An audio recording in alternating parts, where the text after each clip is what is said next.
Hello, everyone. Welcome back to the Makaranda podcast. I am honored to share this conversation with you today. My guest is a labor and delivery nurse, which means she spends her days at this threshold where life begins, holding families through one of the most raw and uncharted territories of our human existence. I call her E. And she came to me curious about actually buying my Sprinter van and learned about the medicine work that I do.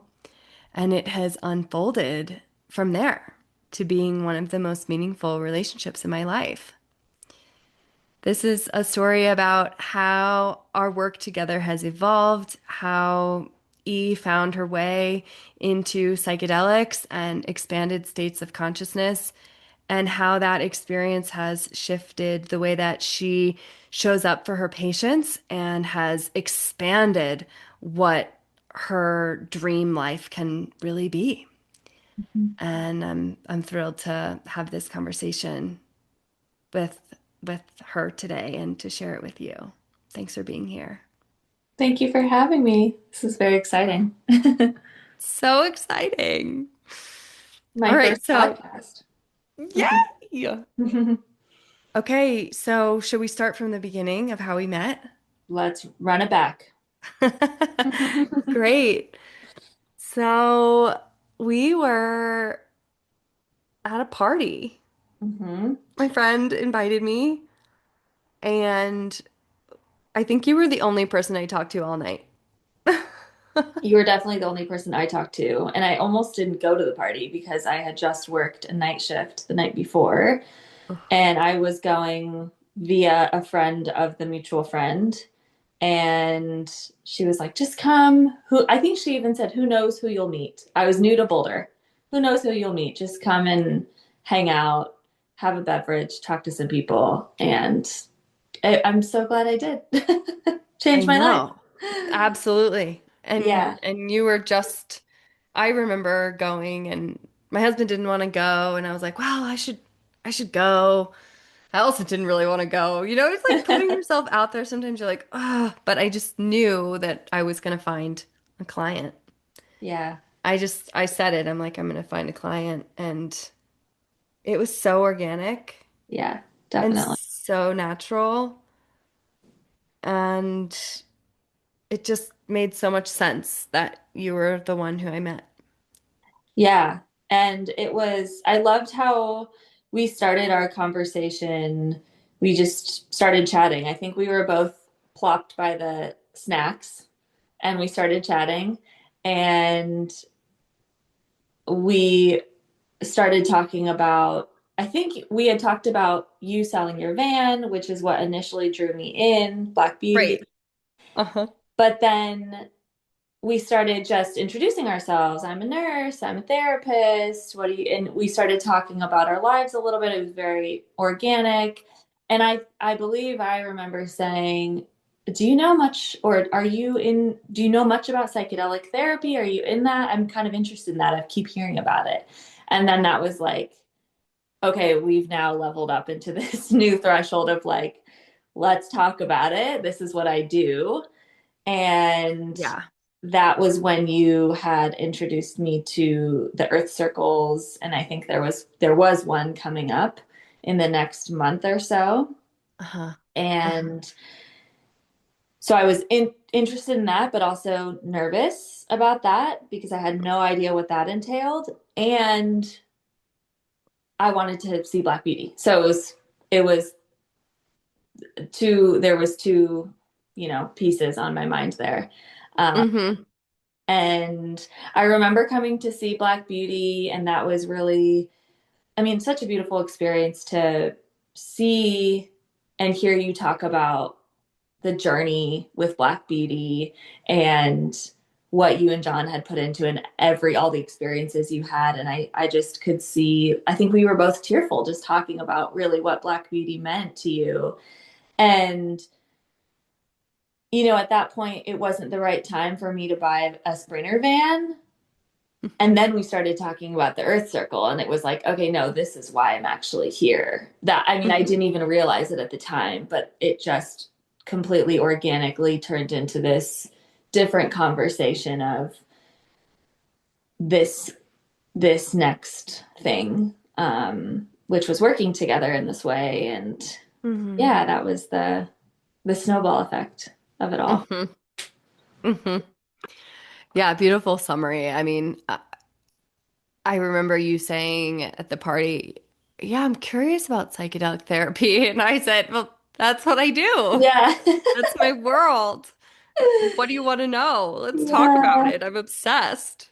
Yeah. And we did. We just talked about it all night long. And I shared Hmm. about this Earth Circle that I have coming up. Earth Circles are my psychedelic ceremonies. And there, I remember when you came over for Black from to see Black Beauty. Black Beauty was this basically I turned this van into a cabin on wheels, Hmm. where I was seeing my clients out of. Hmm. So, I was doing nature-based therapy and I was seeing clients out of my van, and that was the intention of Black Beauty originally. And we'd traveled all over the world, all over really the US and Mexico with Black Beauty, John and I. Hmm. And it was time for us to set her free. And Hmm. yeah, I think that was a really intimate moment. You get to see the candy work that, John and I built out this band ourselves and put so much time and love and energy into this vehicle. And, you know, it was this perfect moment where I think a client was coming to have a session with me. Hmm. And he had sat in an earth circle previously. And I Yep. think, at this exact moment, this other client was a nurse as well, or in Hmm. nursing school. Hmm. Yep. And, that tends to be my niche. Like I'm the practitioner. Like I work with practitioners. I'm Right. like the therapist, but I work with people mostly in healthcare because we need it. We Absolutely. need Desperately. this desperately more than most of the Hmm. populations out there. And so there was this moment where coming to see the van. I told you about the Earth Circles. You were really interested in them. And Yeah. then there was my client was there, and you guys ended up sitting down. We all sat down and Hmm. talked about his experience. You got to ask him a bunch of questions because you were like, wait, what do you mean we sit with psychedelics in a group? And like, how Yeah. does that work? That at the time was a little bit inconceivable to me. I could not picture myself having such raw releases and experiences amongst other people. Like that just felt very uncomfortable and foreign to me. And I had had some psychedelic experiences before, never in this really intentional spiritual ceremonial setting. But I knew what, just by talking to people and reading stories, I knew what they were capable of, and like I was really interested in getting to that level with myself. And just to kind of back up a little bit, I've been reflecting on that meeting with you, that time with you, and I think it was the first time I really realized the power of manifestation, and that I had really been manifesting you and this work and our time together and what we've been building. Because I mean, there's been a handful of close people in my life before this where I had said, I'm really interested in this psychedelic stuff, but I don't even know where to begin. I don't want to go at this alone.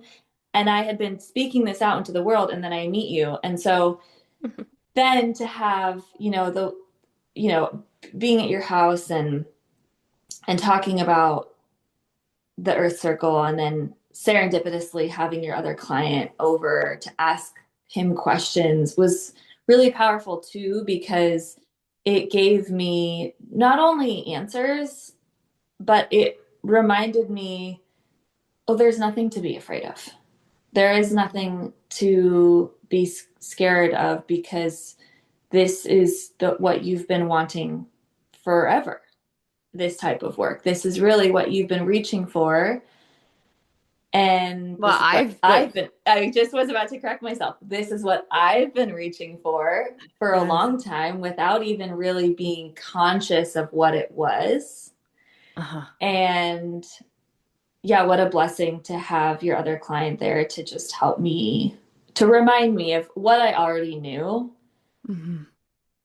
and remind me you don't have to be afraid of this. And this is the way that we're supposed to heal. And people have been healing in community for centuries. And Hmm. what if you tried it a different way? Hmm.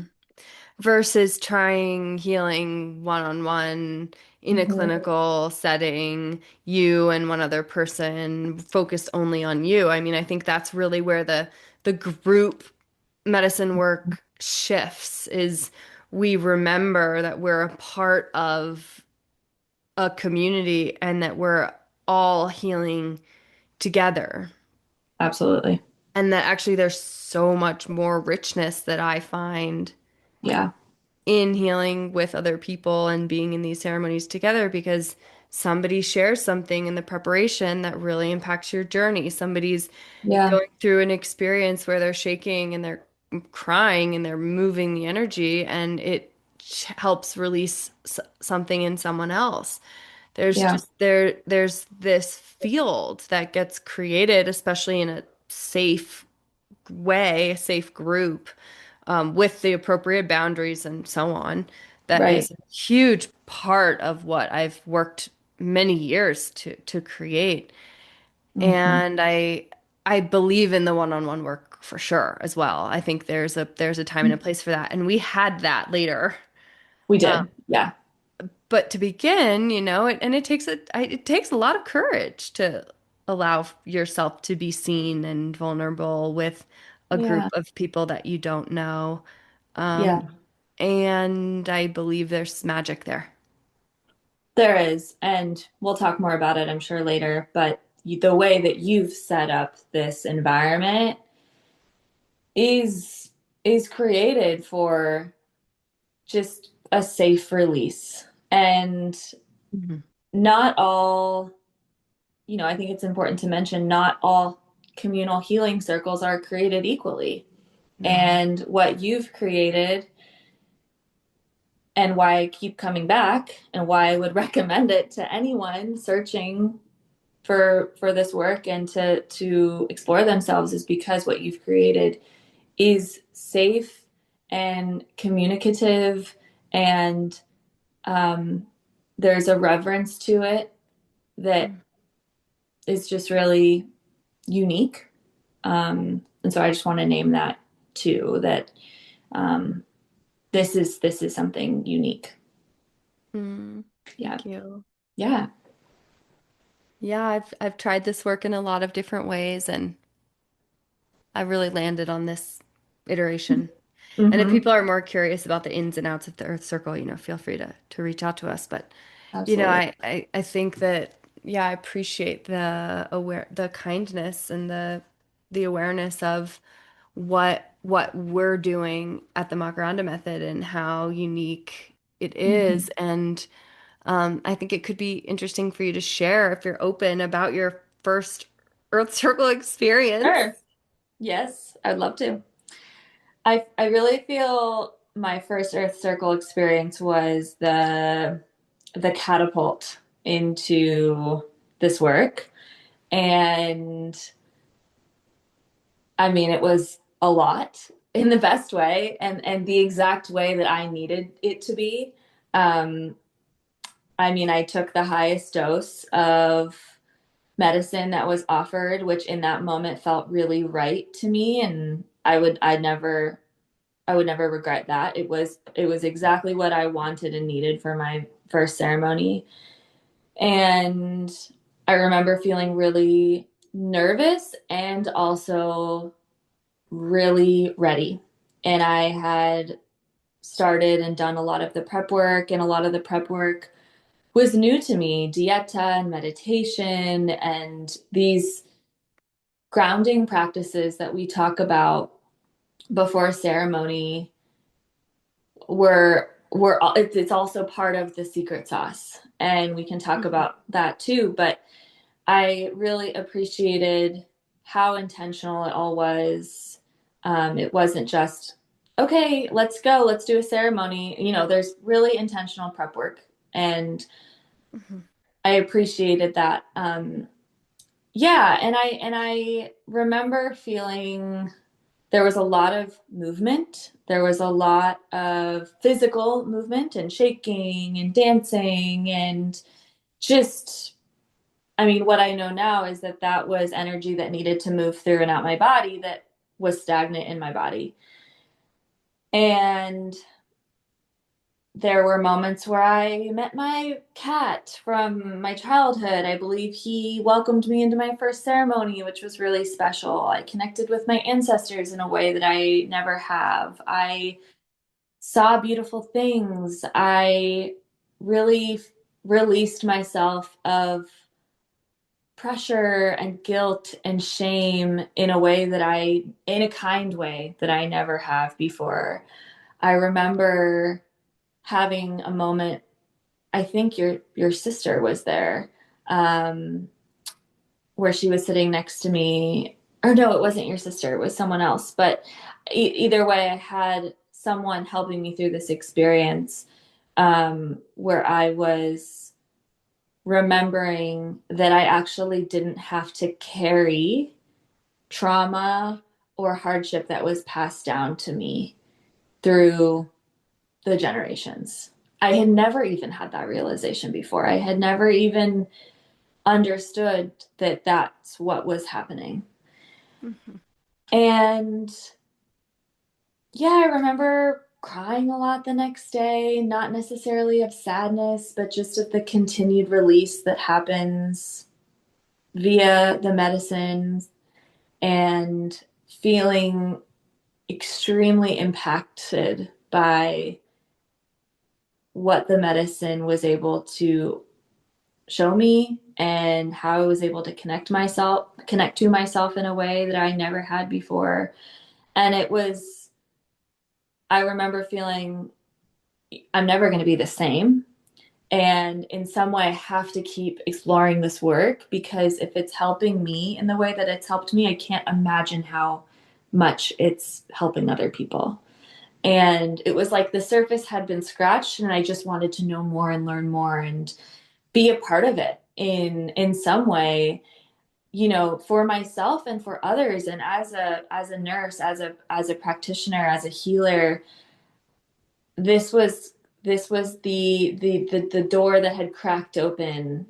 The medicines were like, come on in, you're welcome here, like, we can help you, you can help us, let's work together. Yeah. Hmm. What a beautiful door it cracked. Hmm. Definitely. And I think this is it tends to be a unique ex or it tends to be a common experience. This is not Yeah. unique to you, and it Hmm. also is unique to you, Right. right? And we were in this mode too where I was working underground, Yeah.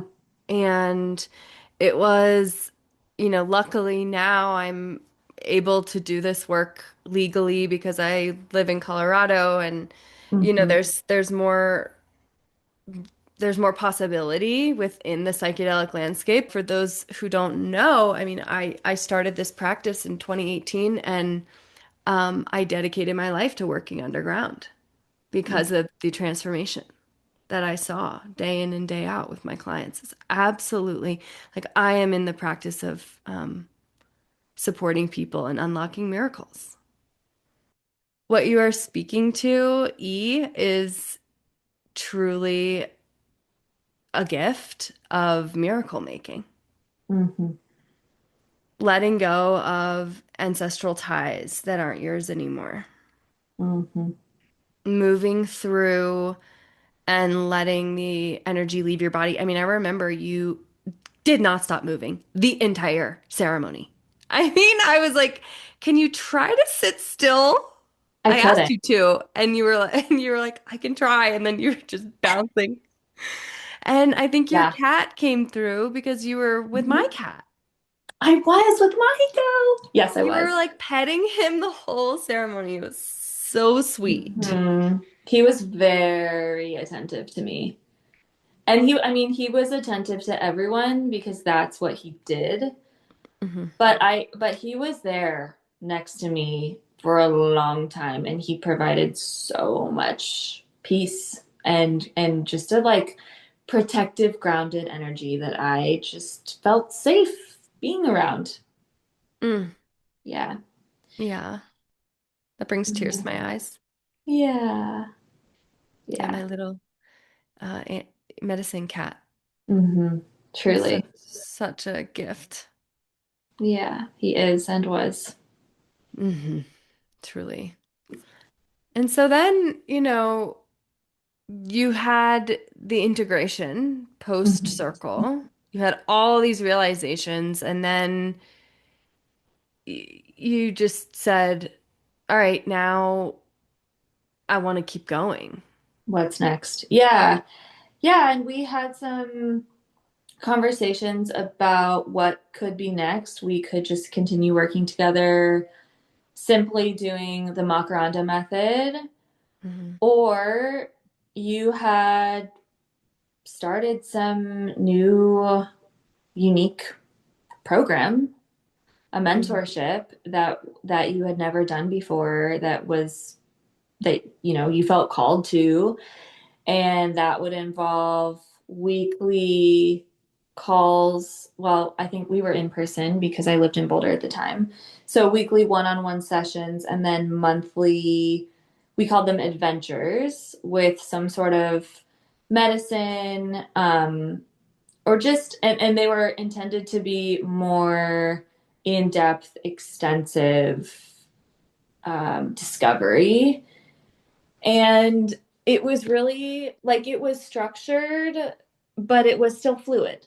And I don't know how to explain that. We had ideas for how we wanted it to go, but then month by month, I appreciated your sense of just discernment in taking what had come up and then coming up with, okay, this is what we can do from here. For example, we did an MDMA ceremony really pretty early on in the mentorship, maybe a month and a half in, because you just knew that would be something that would help what was coming up in our work together. And we'll talk about it. And it surely was, I mean, it was 100% the right thing for that moment. And I almost I almost want to say that MDMA ceremony was more impactful to me than my first Earth Circle. Mm. Though, and I guess we could just start talking about it because we're here. So I sat with only MDMA, and it was my first time only sitting with MDMA. And again, during this time, I was very committed to my meditation practice, and I was Hmm. really committed to the outside work that was going to help in these ceremonies and in this deeper work that we were doing together, Which I require. which was required. Exactly. It Yeah. was, I mean, yes, you were committed, and I'm like, I'm not going to work with you in Yeah. ceremony if you don't have a meditation practice. Which I'm so glad you required it because I now have a meditation practice because of our time together Hmm. and because I saw how fruitful it was. So that's a side note, but worth mentioning. And yeah, so I came over to your house, and I remember journaling about a couple of things that I was interested in addressing. And as always, and what I've learned through this work is the medicine is going to bring up whatever is meant to be addressed in that moment. And really, whatever comes through is I am capable of and strong enough to face. Like I really held on to that for security and safety, and I really trusted that. And I loved how the MDMA at first it was more communicative. I was able to kind of talk with you about what was coming through as opposed to with psilocybin. It's for me, it was more internal. And with MDMA, I was able to kindly and without judgment notice parts of myself that I did not want to hold on to anymore and that I did not want to carry with me anymore. And it was the first time in my life that I recognized these parts with absolute love Mm. and kindness and softness. And I mean, it was an epiphany. It was like, oh, I can be loving to this part of me. And for example, I was, my one of the big things that came up was the relationship with my mom, which is so impactful in my life. My mom and I are very close, and I remember having resentments about parts of our relationship that I really held on to with a tight grip. And I spent some time with MDMA kind of trying to air those out and talking about things that made me frustrated in our relationship. And in the midst of that, the MDMA so glaringly obviously told me, let's turn the mirror back. Let's look at let's look at myself here. And what I was able to realize was I was being really judgmental and I was being really critical and I was being unnecessarily harsh and not giving grace. And I remember that moment. I think we were just sitting on the floor and it was like this light bulb moment of realization. And you just said, yeah, and like just very kindly, like, yeah, and like just noticing it.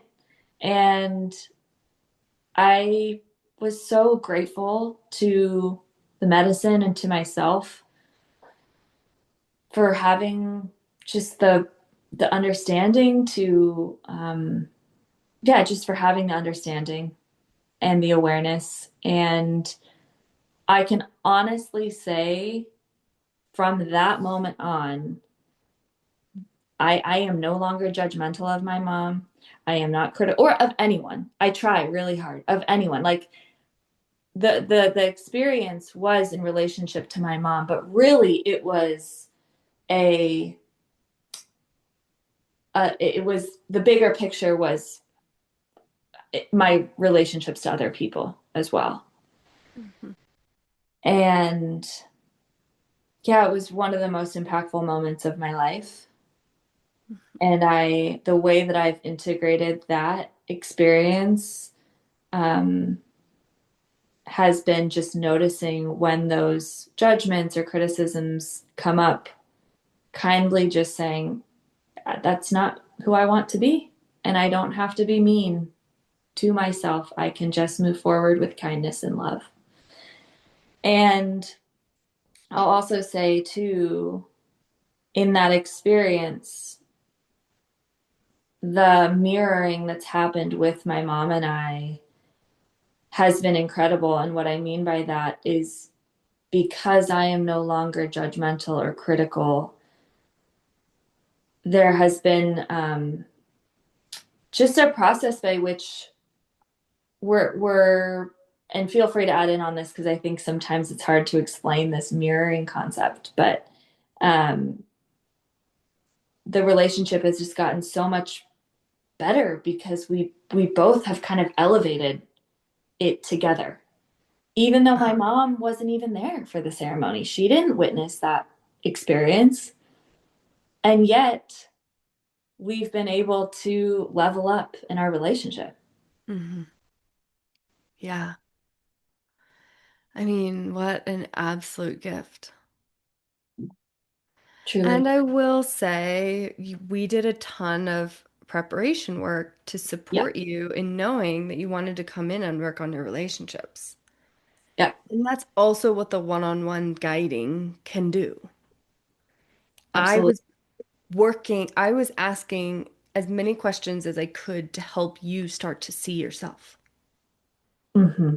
Right? And so then with the open-heartedness, with the support of the medicine, with, what MDMA does is it turns down the amygdala, which is the fear response. And Hmm. so without the fear response online, all of a sudden this world of possibility starts to open up. I mean, that's one of the things that it does, many, many things. And all of a sudden, with this new reflection of us seeing that we are a mirror to what we are attracting and what we're calling in and what we're seeing in our lives, it becomes so obvious. And I literally have a mirror Hmm. with this gorgeous amethyst Hmm. all around it. And I invite clients to do mirror work so they can really see themselves in a new way. And when you can treat yourself with loving kindness and without judgment, you can then reflect that back to all other relationships in your life. It's the way it goes, Well said. right? Yeah, and I realized too, I think in that ceremony and really just working together through that mentorship, I had been spending so much time caring about what other people thought about me and so much time creating narratives out of fear and insecurity and scarcity that I wasn't present for my life. Mm. And that's a whole other conversation, but I wasn't present for all of the beautiful, incredible, extraordinary things that were happening to me, for me, and with me every single day. Where And were you? I was in my head. Mm. I was in my head. I mean, we've talked about this, I think, too, this idea of like, I'm really good at braining my way out of things. I'm Hmm. really good at, or I don't do this anymore. I spent a lot of time trying to think my way out of things or through things as opposed to just feeling into them. And I think there's a balance there. Hmm. And the MDMA was really helpful with that as well because it forces you to get into your body. It forced me to get into my body. Yeah. And why do we need to be in our bodies? I need to be in my body so that I can pick up on intuitive pings because what I'm learning is that the answers come in the form of feelings and I don't know, ping is the word that comes to mind. Hmm. And sometimes it's just a intuitive knowing, but a lot of times it is a feeling that I get. Hmm. And one of the other cool things about the mentorship was you had connected me with a somatic um, therapist through your hive at the time, who I had a couple sessions with, who also taught me how to just listen and feel Hmm. as opposed to think. Hmm. Yeah, and if I'm recalling correctly, like you said, you've been very brainy. I mean, you're a Yeah. nurse. Mm-hmm. There's very much like a clinical side of you. Mm-hmm. And what I see over and over again in this work is that actually connecting the mind and the body together, it's not that we are removing the clinical side. We love that Definitely part. not. Thank Definitely you not. for that part. And there's more to you than your brain. Mm-hmm. You Yes, are your brain and your body and your soul connected to this greater web of intelligence and mystery that you were also really curious about. definitely. that, we were doing intense work outside. We were doing, Hmm. we did silence as one of our um, adventures. Hmm. We did a lot of different things. And I have to say, with my first time working with MDMA, I had the exact same realization with my mom. Oh, which It's is so so beautiful. wild. It's I so know. wild. I mean, I know. and I have to say, like, MDMA is still not legal. It is Correct. still Schedule One substance, meaning it has no therapeutic benefits, which is just false. It's just wrong. It, Like, yeah. and, I was operating as a coach at the time, and then I was referring you to, different therapeutic models, and we were also navigating that. Hmm. How do we do this well? Right. And I was only really willing to work with people that I knew and that I could trust because Yeah. there's this deep intimacy of this level of work. And I feel comfortable talking about it now because we're speaking about the past, and Yeah. that's okay, right? To refer to the past, as my work looks different now.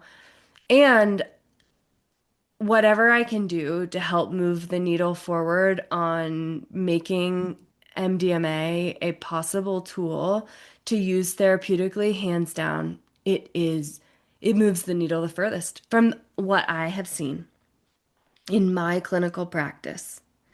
As someone who's coming back into licensure as a marriage and family therapist, I mean, I think it's actually uh, unethical not to use MDMA, especially working with couples and families and individual. I mean, it takes the cake for me, and um, I've had to travel to be able to do this work, um, and and I believe that we're moving in a good direction, Yeah. hopefully, with these therapeutic benefits of these medicines. And I believe that we're making this podcast so that we can start to expand what Hmm. people think about these medicines, because of personal stories and anecdotes are how we're going to start to shift the lexicon within the community for us. And honestly, I'm not working with MDMA right now, and it because it's not legal, and it breaks my heart. Mm-hmm. And I pray for a future that allows for us, at least therapeutically, to be able to work with these medicines because of, I mean, hands down, my first MDMA ceremony, it changed everything. I dedicated my entire life to this work because of it. And I've Hmm. been keeping quiet because it's been underground. And it's been 8 years now that I've been keeping quiet about it, and I'm done. Hmm. I won't anymore. And so, Yeah. thank you for sharing your story with Mhm. us to expose the incredible healing power Mhm. of these medicines. Yeah, I believe that I came to this work for several reasons. There was an intuitive knowing, and I had read stories about people having these really profound experiences. And so I'm just giving it back by sharing my stories. So I think story and sharing our own experiences is just, it's so impactful because it allows us to feel less alone, and it allows people like me at that time who were a little scared and intimidated to feel courage to try something new. and more a little more fringe. Mm-hmm. So, yeah, thanks for saying Yeah. that. Mm-hmm. Mm-hmm. So the mentorship was 6 months, Yep. 6 months. and then I invited you to join our apprenticeship, the Yes. Makaranda apprenticeship. Yes. That was such a powerful moment in time. Hmm. What do you remember about that transition from mentorship into apprenticeship, and Hmm. what called you to say yes to that, E? Hmm. Well, I remember that was an interesting time because I decided to move back to the Pacific Northwest, and that felt like a true knowing for me. I had to move out of Colorado. And when you had introduced the apprenticeship and invited me to join, it was also this hell yes feeling of, well, I have to keep doing this work and I don't want to do it with anyone else. I really, really, really wanted to keep learning with and under you. I really trusted you and felt really comfortable. And so it was a practice of shutting down the fear voices telling me, well, you can't be an apprenticeship out of state. How are you going to do that? How are you going to fly back for ceremonies? How are you? I mean, and just all of this BS, the BS narrative talk that I really gave a lot of energy to for most of my life. And so I really believe it was the world, the universe saying, well, here's your opportunity. Here's my opportunity to shut that down, follow my intuition, and just say yes. Hmm. And that's what I did. And Hmm. it felt really freeing. And it felt, um, it was one of the first times in my life where I realized, oh, I can do anything I want. And we can all do anything we want. Right. And I did. I moved back to where I wanted to be. I fell in love, which I believe was the reason why I needed to move back to where I did. And I still got to fully show up and be a part of this incredible apprenticeship group Hmm. that continued to change my life, continued to teach me in ways. I mean, it was school. It felt like school for me because I was learning so much from you, from the rest of our group, from the medicine. And it was just such a unique experience. Um, and such a reminder that I remember I wrote it in my journal. You, I can have it all. We already have it all. Mm.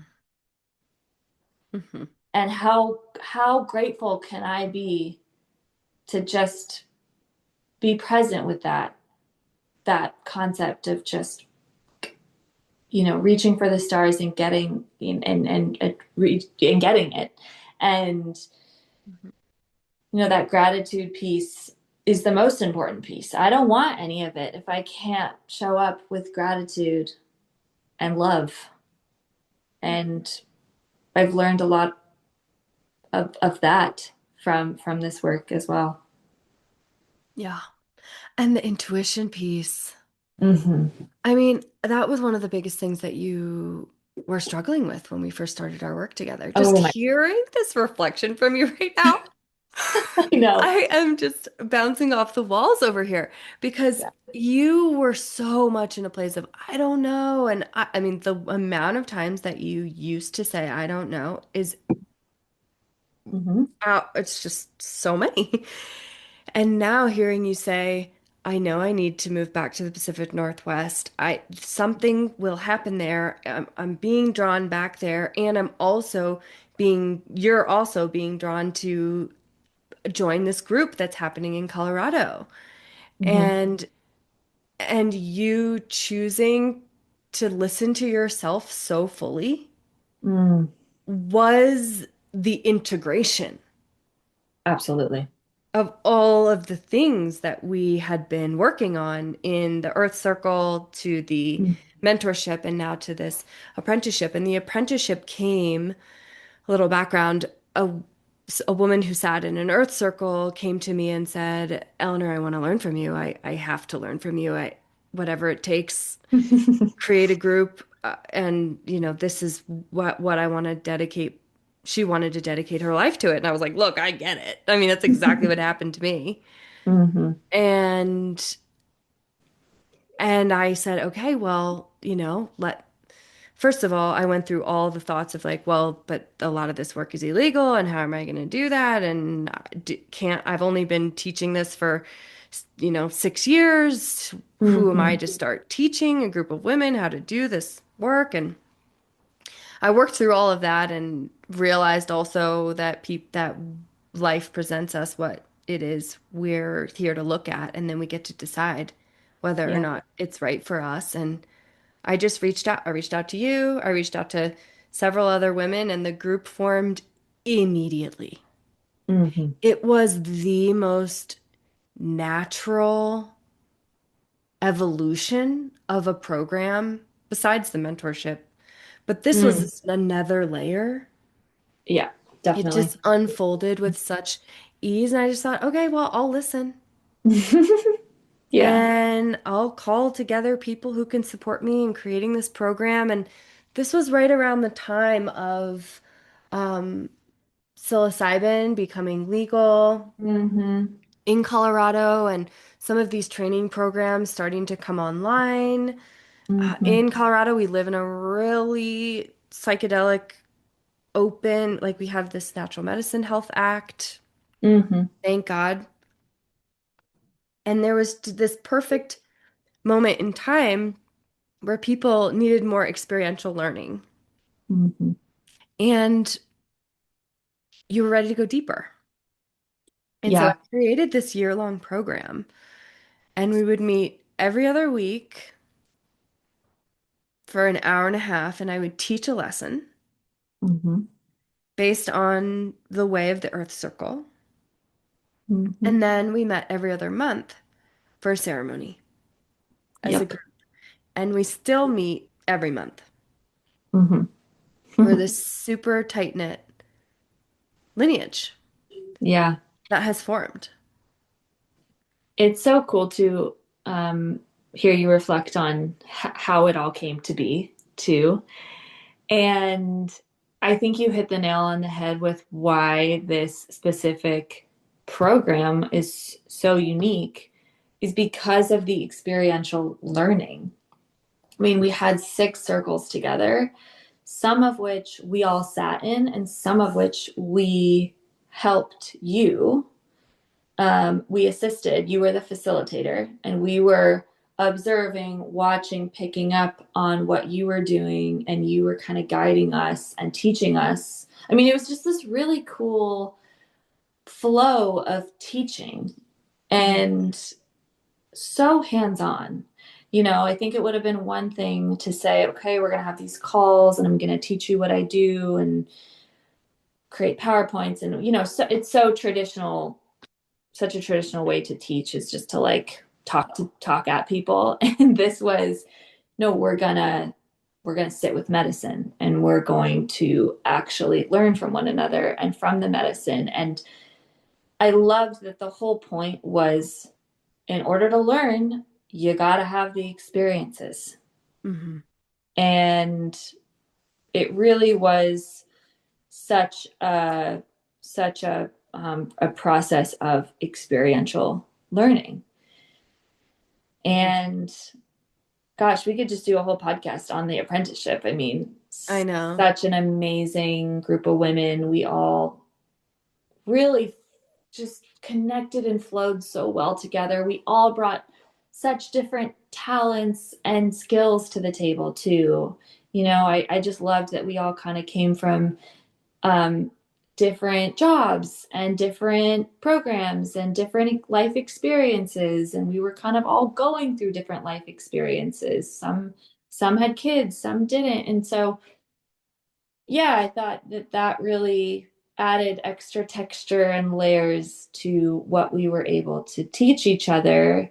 And now, as we've graduated from the apprenticeship and we're kind of in the works of, okay, what do we want this to become? It's been really powerful to have the foundation of the apprenticeship. We all trust each other immensely and have really worked through some hard shit together.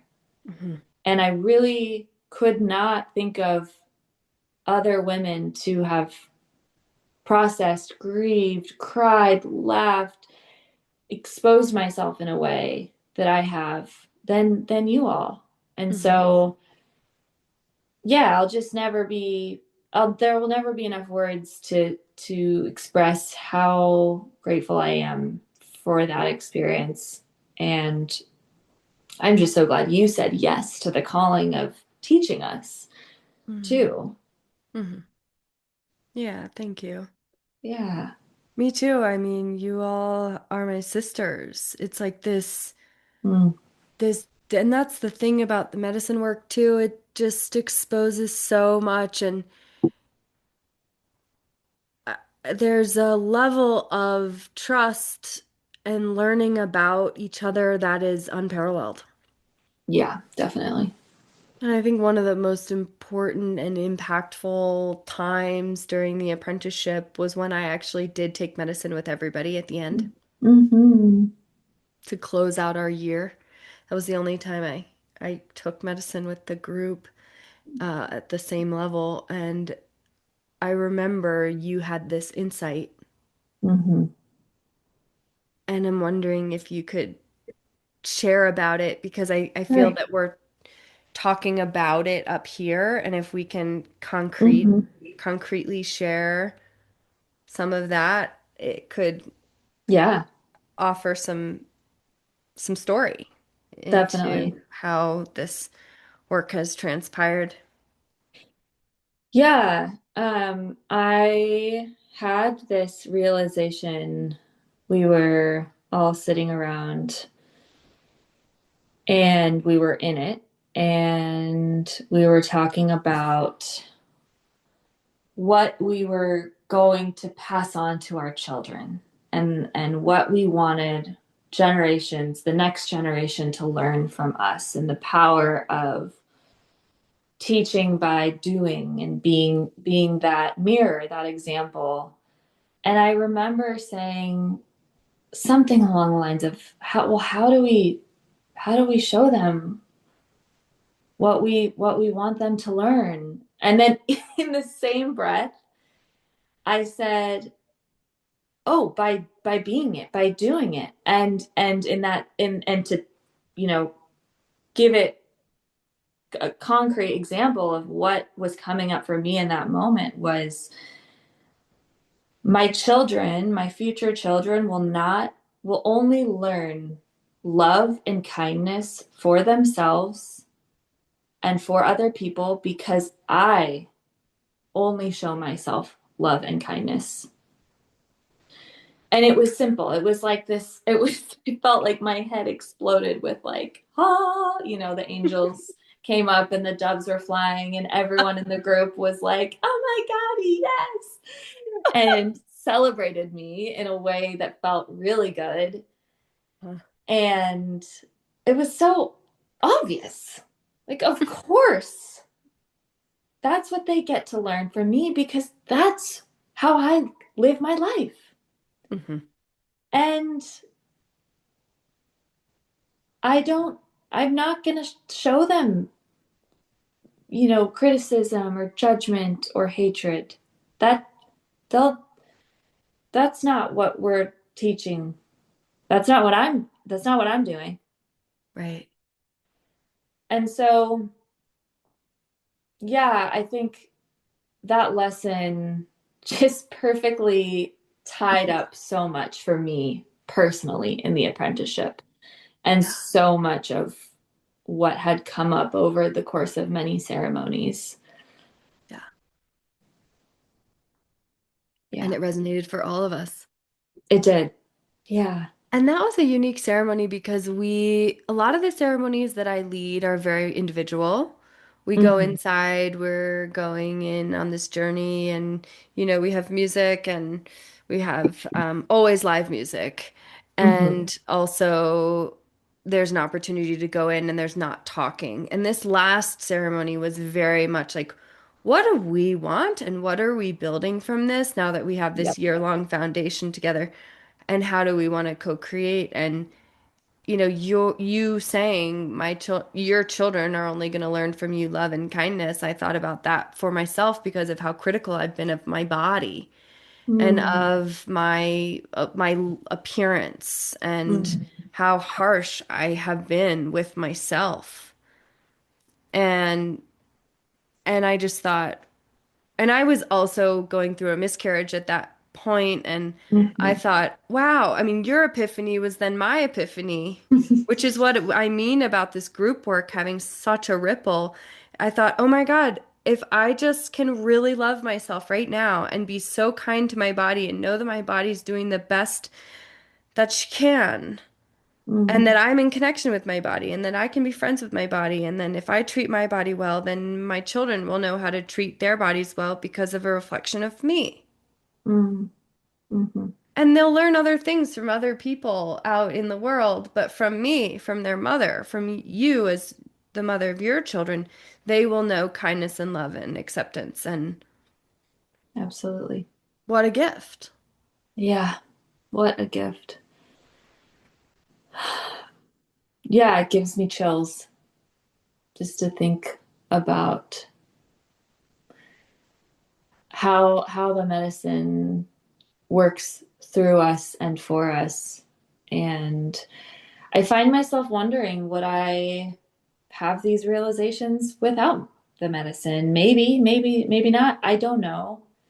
And all I can do is just be so grateful for them, and have just such reverence for the practice, for the ceremony, for the medicines, for the meditation, for this collective uh, drive that we all have to peel back the layers of ourselves in order to really see what's in there, so that we can be better, the best versions of ourselves, so that we can be the best stewards of the earth and our relationships. And it all starts from our own work that we have the opportunity to do. And if we say yes, then like you said, it's just the ripple effect from there and there and there and there. Hmm. Hmm. Hmm. Yeah. I see you living this in your life, and I'm wondering if you can share with us how you've seen this also impact your work as a nurse. Your Mm-hmm. work in helping people deliver their baby. I mean, you're delivering babies every day Yeah. at this point. And can you share with us, what you've seen in your practice that's Yeah. influenced you? Yeah, absolutely. Again, I feel like we could do a whole other podcast on this, but I'll share the big, takeaways. One of the we had a final project at the end of our apprenticeship. I'll weave this in because it makes sense. And the final project prompt was really vague. It was just do a final project essentially. And I remember thinking like, God, I want some more structure, because I guess I love structure. I don't know. And That's your that, clinical brain it is. speaking. It is Yeah, 100%. totally. And I came up with the help of my partner. He really helped me with some ideas.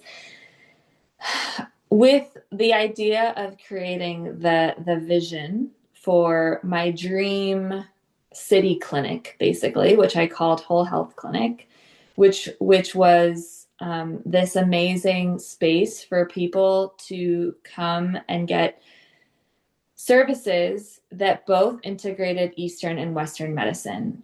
And I came up with that because so much of what I've learned through this work and through meditation and medicine work has been how much we've lost the Eastern way of healing. And I went to very traditional nursing school. I work in a very traditional hospital. And so really I've only been exposed to a very Western model.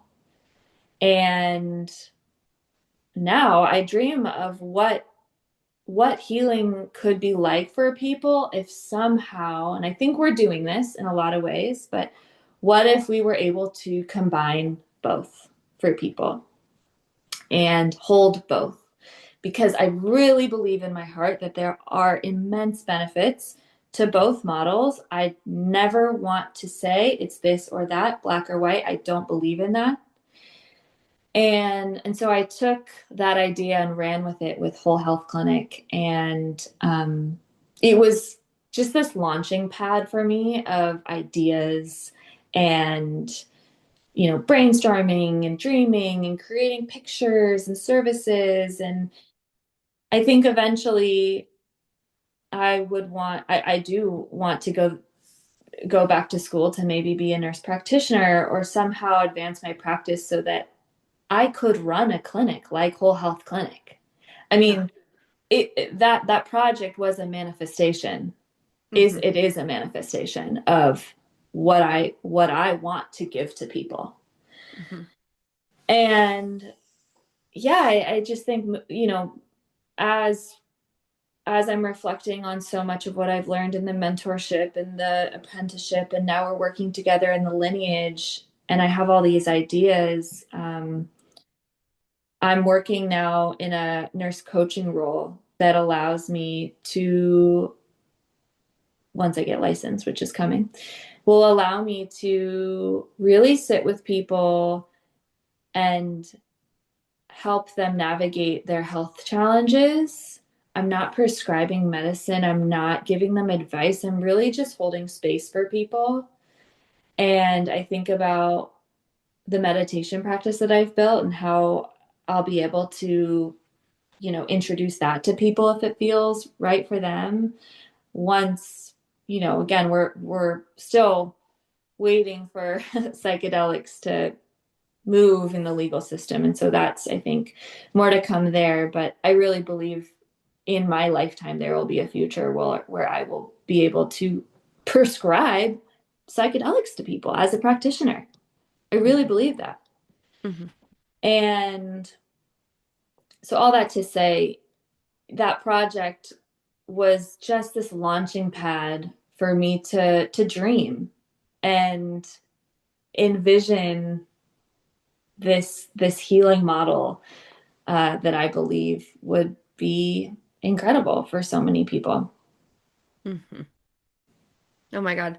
Whole Health Clinic, you made this incredible booklet that had Mhm. pictures on every single page. And I remember you saying you were kind of annoyed at me. You were like, Eleanor, why aren't you giving us more structure around this? I have no idea what the heck you want me to do here. I'm like, it's up to you.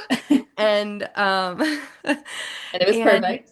and it was so perfect because it was exactly right for you.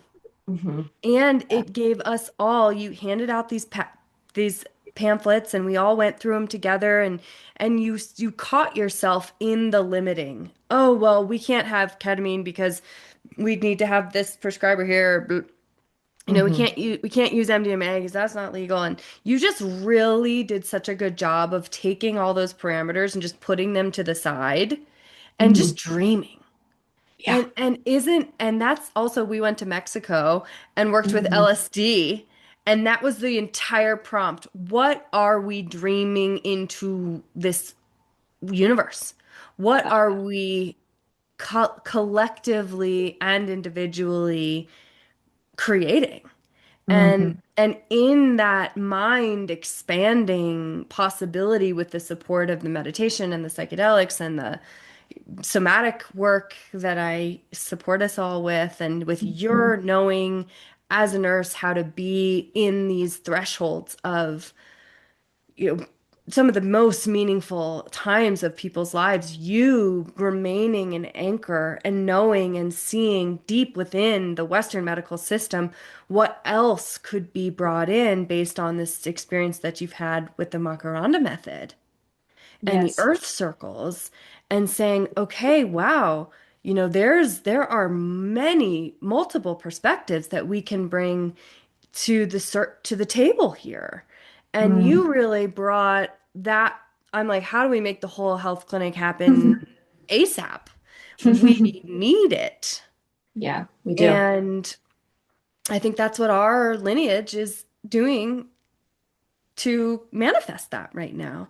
And it's Yes. happening slowly and, Mhm. coming like working underground, and now I'm coming above ground and working Mhm. within the legal framework. So, Mm. there's so much that we're all navigating, and I believe in this future, and we have to dream it in order for it to happen. And I really saw that happen for you in Yeah. this through this whole process. It's been incredible.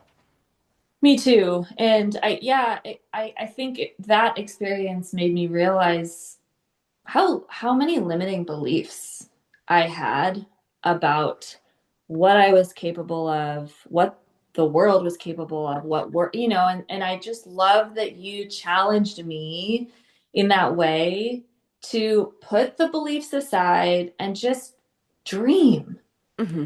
I mean, this is what we're all here to do anyways. Exactly. What's the Exactly. what's the point if we're not dreaming about what's possible? Hmm. And yeah, it was really exciting. And it's been exciting to explore other avenues within nursing. I love being a nurse so much. Mm. And I love being with people and sitting and just holding space for people in the way that I get to do it. And I'm so I've reflected. I'll be a nurse. It'll be 8 years this summer, and I've just been doing a lot of reflecting on how I started in my career and where I am now and where I want to go. And it's so interesting to think, the first couple years were so um, very routine and following protocols and very much making sure my charting was correct and kind of following um, this path of it like a kind of limiting in my own practice as to not make mistakes. And now my priorities are how can I show up for the whole person, you know, and just drown out the noise of what I'm supposed to be doing, obviously within the, constraints that I am given in my current job, but really how I've had so many patients tell me, thanks for listening to me. Thanks for advocating for me. Thank you for giving me these other options that I didn't know were possible. I mean, there's just these small tweaks that I've been able to make in my own practice that I can see have made the difference for people and families. And they've made a difference for me in the way that I am a nurse. And I'm excited to see how that evolves. And yeah, this work has only added to my practice in that way. Mhm. Mm. These these people are so blessed to have you as a nurse for them Thank you. because of what you've done in your own interpersonal life. Thank you. And the piece that I feel so grateful for is when I was pregnant, I asked you to be on my doula team. Mm-hmm. And that was so, I think that was a really powerful moment for us. Mm-hmm. Yeah, Certainly was for me. definitely was And for me too. And knowing that actually I also want to blend in my birth experience of East Mm. and West, Hmm. of holistic and clinical, Yeah. right? And you were the one who I want to come and help me bring life into the world. And so now this the cool thing about being in this lineage together is that we get to be that support for one another and we get to Yeah. shift roles where Yeah. I was the one supporting you and ushering you in, and now you can come in and support me in ushering life in. Like there's just and that's the cool thing about, I've been a coach for the last 8 years. I'm a transitioning into being a licensed therapist and a licensed clinical facilitator to work with psilocybin legally in Colorado. And working as a coach actually provided us and provides us with a ton of these liberties Yeah. Definitely. that the only clinical approach doesn't. So And true. so, I'm very much in this inquiry of knowing that our experience and our apprenticeship and our group was such a unique moment in time. Mm. And our relationship is so yours and mine, it's one of Hmm. the most important relationships that I have. Mm. And like this group that we created is truly a sisterhood Mm. and this foundation that we get to dream together and build together and support each other in bringing children into the world and creating this lineage together feels Mhm. possible together. Yeah.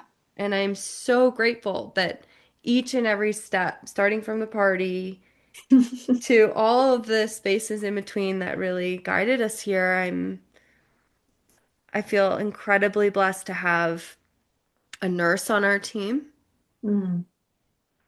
who I trust as deeply as you, who Mm. is also a meditator and connected to spirituality and holds both Mhm. of those frameworks because that's what I know we need in our world. And I'm grateful to have it in my life. Thanks to you. Thank you. Thank you for saying that. It really touches me.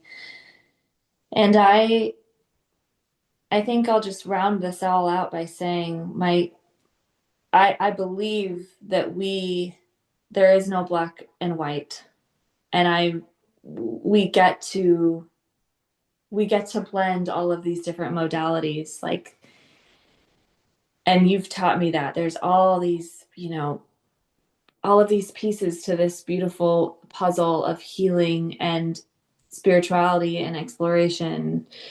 And I think somewhere along the line in our culture, we got caught up in this, like, it has to be this way or it has to be this way. And I got caught up in that framework as well. And so to have the liberation of, well, no, it can be many different pieces, Mhm. you know, that feels really good to me to get to live in that space.